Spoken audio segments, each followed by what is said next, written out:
So I'd like you to please welcome to the stage my good friend and dear compadre, Mr. Jeff Hoyt.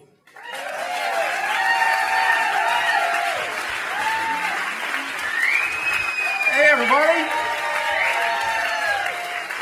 It's nice to be back on this stage. It's been a while. Well, how to follow that? Now for something completely different. In,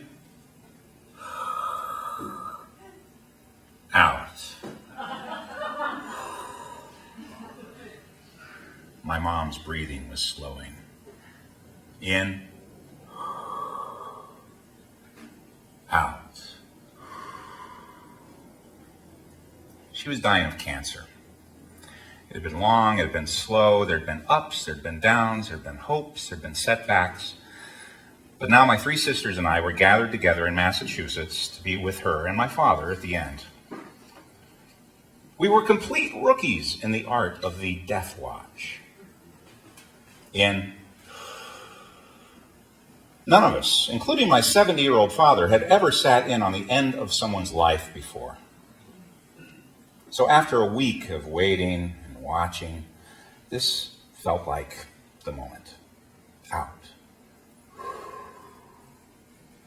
Her loving family gathered around her.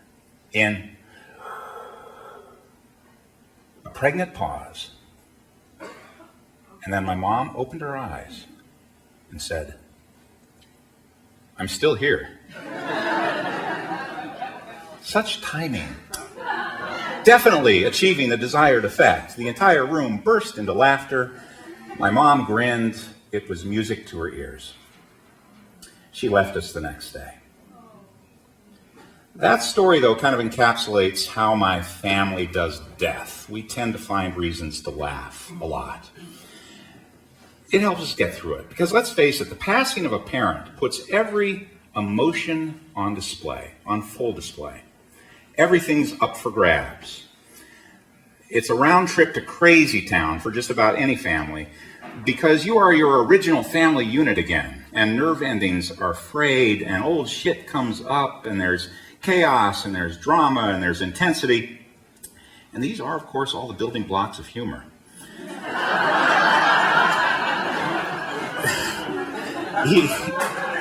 Each of my parents died during the first week of April, 2 years apart.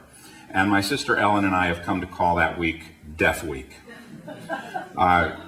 She'll call and say, "So, going anywhere special for Death Week this year?"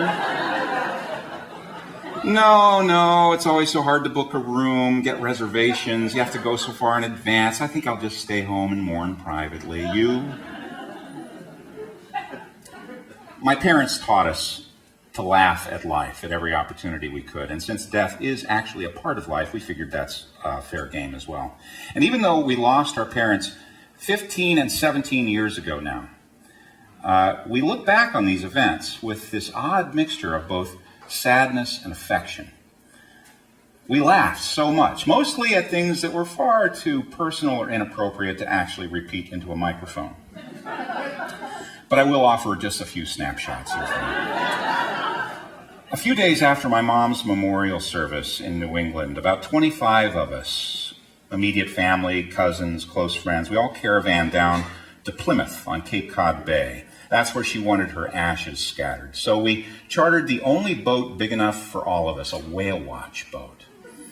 It was cloudy and windy and wicked cold, as they say in Boston, although with a much more authentic accent.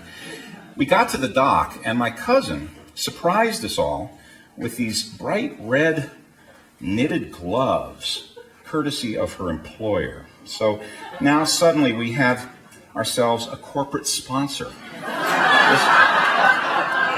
This was now the Friendly's Ice Cream Joanne Hoyt Memorial Ash Scattering. So now, the entire day, the boat, even the captain, was brought to you by Friendly's. Homemade and handcrafted since 1935. whenever I'd go into my voiceover voice, when Mom was alive, it always cracked her up, so I figured why stop now. The captain did, however, learn to regret ever having shown me where the onboard microphone was. We motored out beyond the jetty, past the replica of the Mayflower, and out toward the lighthouse. We got to the place that just felt like the place. And we stopped and got out on deck. My cousin Ron led a prayer. My cousin Sean read a poem. And then we each dropped handfuls of my mom's ashes onto the waves. And just then, the sun came out. I swear, it came out, bright and shiny. And the sunlight lit up the ashes into silver glitter as they drifted down through the water. It was beautiful. And then my father cast a single red rose out onto the water. Brought to you by Friendly's Ice Cream. We were late getting back to the dock, and as we approached, we could see this long line of tourists there standing on the dock. The captain told us that he'd gotten a radio call that there were a lot of people in that line that were very unhappy that their whale watch boat trip had been delayed. So I instantly took to the microphone and said, all right, so here's our official family response in case anybody should be nasty enough to say anything negative to you as you get off the boat. First, apologize profusely for our thoughtlessness. And then tell them that we just wanted to spend a few extra minutes at the spot where we scattered our mother's ashes. Then say, good luck. I hope you see whales. Our mom loved whales.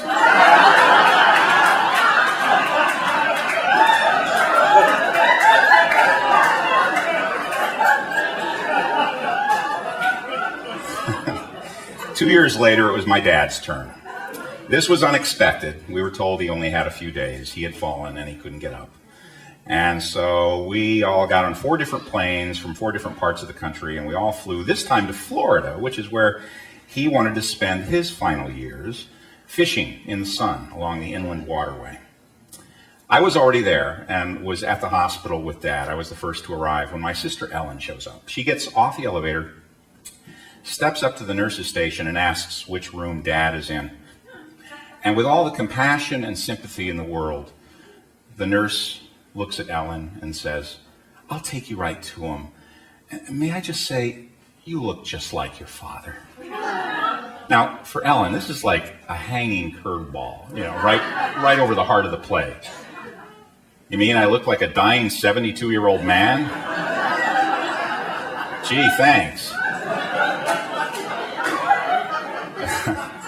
This absolutely cracked Dad up, of course, which was part of the point. He loved Ellen's sense of humor. She could always make him laugh. And over those last 3 days, my sisters and I just kind of surrounded Dad, and we kept up this steady, kind of whacked out patter that I think kind of reassured him that he had, in fact, taught us well, and provided this kind of soothing soundtrack for him as he weakened. The name that hung over his bed, Robert Hoyt. He hated that name. He always went by Bob. So every time a nurse would walk in and call him Robert, he would just grumble, it's Bob, damn it. So we changed the name over his bed to read Robert, it's Bob, damn it, Hoyt. After that, every new hospital staff person would walk in. We just saw, oh, Gloria, this is our father, it's Bob, damn it. It's Bob, damn it, Gloria. And he loved his new name. On what proved to be his final day, we had been at the hospital nonstop, and we were pretty tired. We were also very hungry, but none of us wanted to dare leave his bedside, even the chance of a trip to the cafeteria, so we just ordered out for pizza.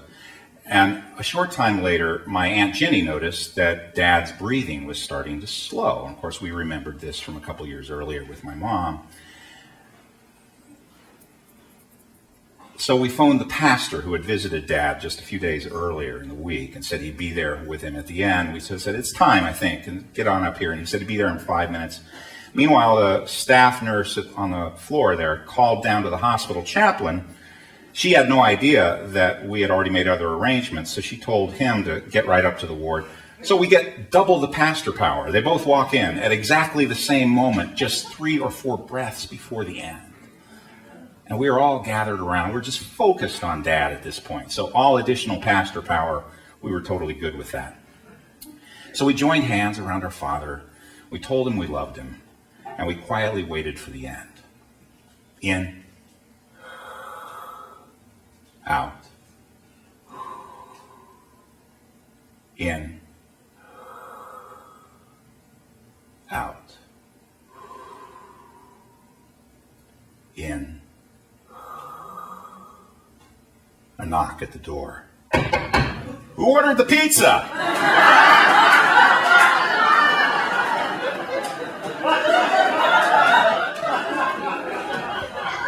Out. Most of us here will have or have already experienced the feeling of getting orphanhood thrust upon us. And I can tell you that grief is one of those equal opportunity emotions. You will find joy and levity in those events if you look for them. But all those other feelings are definitely going to assert themselves along your journey as well. I can tell you that. And that, of course, is as it should be. Just a couple of months ago, I read an interview with Valerie Harper, who is battling cancer. And she said, "None of us are getting out of here alive." And to my mind, that just meant another way of saying, we're all in this together.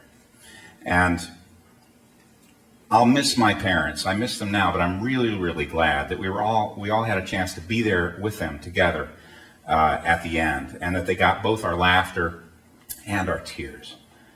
2 months after Dad's passing, we all gathered again in Massachusetts for his memorial service, and we took his ashes out to Cape Cod Bay, down to Plymouth, to the very same whale watch boat, and out to the very same spot where we'd been 2 years earlier. The captain remembered us. The tone for the day was set when we all walked down. Before we boarded, we walked down for a glimpse at the famous, though small, Plymouth Rock. A group of teenagers are driving by as we're explaining the historical significance of this monument to our 6- and 8-year-old children. And one of them yells, "It's just a fucking rock!"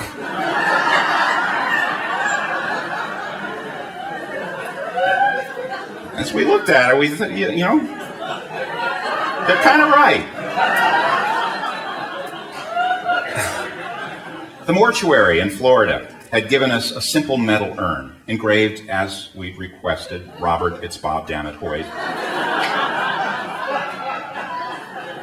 It wasn't until we were well underway, though, that somebody noticed that it was a sealed metal urn, the kind that was intended for burial or display, as opposed to ash scattering. It was going to take like a stick of dynamite to get inside this thing. But all the captain had on board was a can opener and a screwdriver. Then my 16-year-old niece, Michelle, whips out this 8-inch switchblade. "Will this help?" And the look on her father's face as he sees this switchblade for the first time was just, let's just say, we were laughing a lot harder than he was. After something like 15 minutes, prying open the lid of this urn like a can of army rations, we finally got it open, and we looked past the jagged edges of metal down to the gray ash and the tiny flecks of bone. An involuntary hush fell on us all as we contemplated the transitory nature of human existence.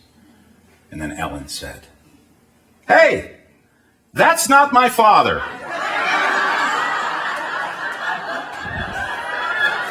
Thank you.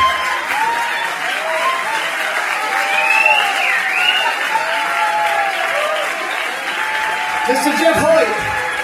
Yeah.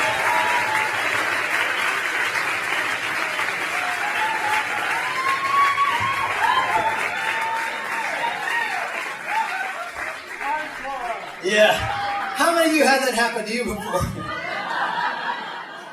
Awesome. I'm glad I didn't know what he was going to say before he came out here.